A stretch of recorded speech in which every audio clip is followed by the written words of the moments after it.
Salam hormatly vatandaşlar. Maňa şol ýanky bir korrupsioner, binäme diýip ýa-da bir topar siýasy jelepler var, bu zatlary diýerler on. Oňa üns bermäňler itiňa diýerler bolup onuň adyny tutarýarlar däl. Egerde oňalakyn neme anamyň bar bolsa sen hakykatdan men şeýle hazaplaýan bolsaň, ondan halky ýygyna düşürjek bolýan bolsaň, ýani ýazsana şol kadiýete ýaz. Şu maňa şol nirede korrupsiýadan bolsam.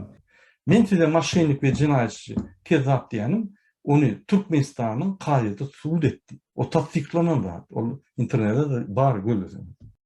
Siz hökümetin pulunu oğurlap, bizim ýagny halkyň pulunu oğurlap, atlar satyp, şu pullar ýardylar. Siz tutdular. Siz tutup bastılar. Men seni şagaly sadece Zaporojsy minip ýörken tanýan. Meni tek şunun bilen sana yapşamak. Düşündünmi? Birinci Volkswagen alıp nähili hypalap ýörçüňe çenni.